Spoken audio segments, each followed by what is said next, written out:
Young ছেলে পেলে অনেকে আমাদের প্রশ্ন করে, হুজুর আল্লাহরে নিয়ে অনেক প্রশ্ন জাগে, স্রষ্টার অস্তিত্ব নিয়ে, আখেরাত নিয়ে, কবরের জীবন নিয়ে আমাদের প্রশ্নের অভাব নাই, কারণ নাস্তিক্যবাদের ছড়াছড়ি আশেপাশে আছে না নাই?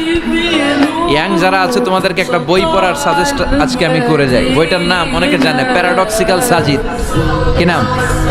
লেখক হচ্ছে আরিফ আজাদ। লেখক কে? আরিফ আজাদ। বইটার নাম প্যারাডক্সিক্যাল সাজিদ। গত 21শে বইমেলায় এটা দ্য বেস্ট সেলার হয়েছিল, এজন্য নাস্তিকদের মাথা গরম। কথা বলেন। এই বছর সে আরেকটা বের করছে, প্যারাডক্সিক্যাল সাজিদ 2। এটা গতকাল থেকে বইমেলায় পাওয়া যাচ্ছে, 21শে বইমেলায়। এই প্যারাডক্সিক্যাল সাজিদ 1, প্যারাডক্সিক্যাল সাজিদ 2 প্রতিটা যুবকের সাথে সাথে রাখার দরকার, ঠিক কিনা? It's an eye opener for you. এই সূরাটা আপনাদের জন্য আই ওপেনার, চোখ খুলে দিবে।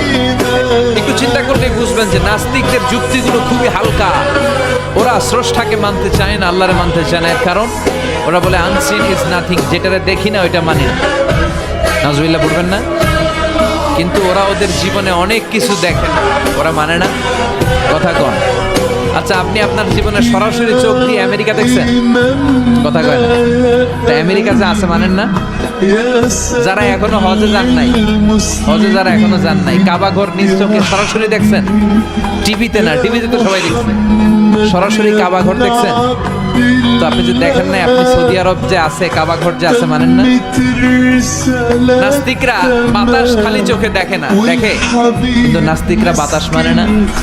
Why do you believe on that? বাতাস মানুষ কেন? তোর দাদা, তোর বাবা কোনোদিন বাতাস দেখছে?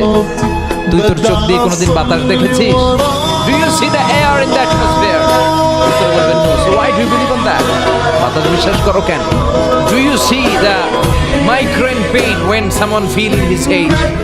কেউ যখন মাথা ব্যথা অনুভব করে, বলে যে আমার মাথাটায় প্রচন্ড ব্যথা, উঠছে মাথা ব্যথা দেখা যায়?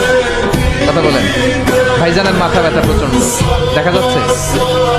মাথা ব্যথা থাকলেও মাথার অবস্থা যা, না থাকলেও দেখা যায়। So why do you believe on that? মাথা ব্যথা দেখা যায় না তো বিশ্বাস করো কেন? এগুলো কপাল পড়া, এগুলো হচ্ছে নাম্বার 1 হাতারা মুল্লুক্কা পাঠা। এদের দলিলগুলো একেবারে নড়বড়ে। কুফানগরীতে এক নাস্তিক ছিল, সে বলে বেড়াতো আমি আল্লাহরে দেখি না তাই মানি না। কুফানগরীর লোকজন বলে আমাদের এক ইমাম আছে নাম নু'মান ইবনে সাবিত, ওনার সাথে বসলে তুমি আল্লাহরে দেখতে পাবা। সে বলে তাই, তাহলে তোমাদের ইমামকে ডাকো। সাইয়েদনা ইমাম আবু হানিফা টাইম দিলেন, এই জুমার দিন, আজকে জুমার দিন না, এই জুমার নামাজের পরে ঠিক ভর দুপুরে 2টায় সবাই আমরা একত্রিত হব। নাস্তিকও আসবে, সাইয়েদনা ইমাম আবু হানিফাও আসবে। জুমার সালাতের পরে লোকের বন্যা বয়ে গেল, বাঁধ ভাঙা জোয়ার, অনেক মানুষ। নাস্তিক এসেছে, লক্ষ লক্ষ লোক এসেছে, আসে নাই ইমাম আবু হানিফা। আসে না আধা ঘন্টা, 1 ঘন্টা, 2 ঘন্টা পরে আসছে। নাস্তিক বলে এই তোমাদের ইমাম, যার কোনো সময়ের জ্ঞানই নাই, এর সাথে কিসের তর্ক? সাইয়েদনা ইমাম আবু হানিফা বলে ইনদি উযর, আমার ওজর আছে। কি ওজর? সাইয়েদনা ইমাম আবু হানিফা বলেন আমি ঘর থেকে বের হয়ে আসার পথে একটা নদী পার হয়ে আসতে হয়। আজকে এসে দেখি নদীর মধ্যে কোনো মানুষ টানুষ নাই, নৌকা নাই, মাঝি নাই, কিচ্ছু নাই। তো হঠাৎ দেখলাম পাশে বিশাল বড় একটা গাছ, এই গাছটা এমনি এমনি 2 ভাগ হয়ে গেল। হঠাৎ গাছ থেকে এমনি এমনি লম্বা তক্তা হয়ে গেল, এমনি এমনি তক্তাগুলো জোড়া লেগে নৌকা হয়ে গেল। আর নৌকা আমার সামনে আসলো, মাঝি ছাড়া, লগি বৈঠা ছাড়া। আমি নৌকায় যেয়ে বসলাম, নৌকাটা আমার নিয়ে টান দিয়ে সাঁ করে ওপারে নিয়ে গেল। তো এই যে এই কাজগুলোর প্রসেসিং গুলো হতে আমার 2 ঘন্টা সময় লেগেছে। নাস্তিক কয় তখন ইমাম গাঞ্জা খাইছে, মাথার তার ছিঁড়া গেছে। না, এটা কোনো সুস্থ মানুষ এ কথা বলতে পারে? এমনি এমনি নাকি গাছ ভেঙে তক্তা হয়, এমনি এমনি নাকি তক্তা লেগে নৌকা হয়, এমনি এমনি নাকি মাঝি ছাড়া নৌকা চলে? সাইয়েদনা ইমাম আবু হানিফা বললেন এই তো আপনি লাইনে চলে আসছেন, আপনারে বুঝানো এখন আমার খুব সহজ হবে। এমনি এমনি গাছ কাটে না করাত ছাড়া, এমনি এমনি তক্তা জোড়া লাগে না, নৌকা হয় না মিস্ত্রি ছাড়া, এমনি এমনি নৌকা চড়ে না মাঝি ছাড়া। তাহলে এত বিশাল বড় আকাশটা কেমন করে এমনি এমনি হলো? জমিনটা কেমন করে এমনি এমনি হলো? সাগর, মহাসাগর, পাহাড়, মরুভূমি কেমন করে এমনি এমনি হলো? এগুলোর একজন স্রষ্টা আছে না নাই? নাস্তিক কয় তাই তো, আসলেই তো আমি হাদারাম, আসলেই তো আমি উল্লুক্কা পাঠা।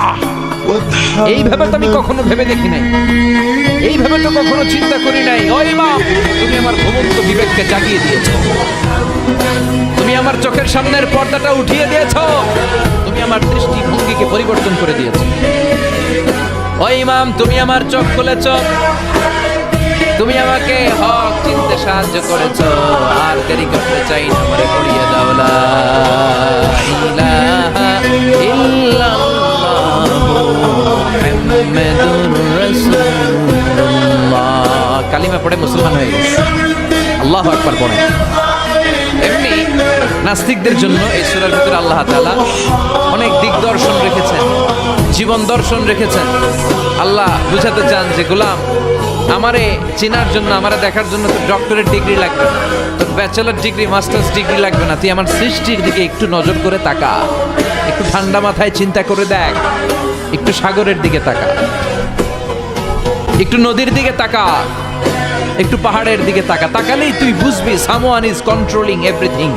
একজন এমডি আছে, ম্যানেজিং ডাইরেক্টর, মহা ব্যবস্থাপক, যিনি গোটা বিশ্বের সব ব্যবস্থাপনার আঞ্জাম দিচ্ছেন। চিল্লায় বলেন ঠিক কিনা? আল্লাহ বলে তুই সাগরের দিকে তাকা, পাহাড়ের দিকে তাকা, নদীর দিকে তাকা। সাগরের দিকে তাকালে আমি আল্লাহরে খুঁজে পাবি।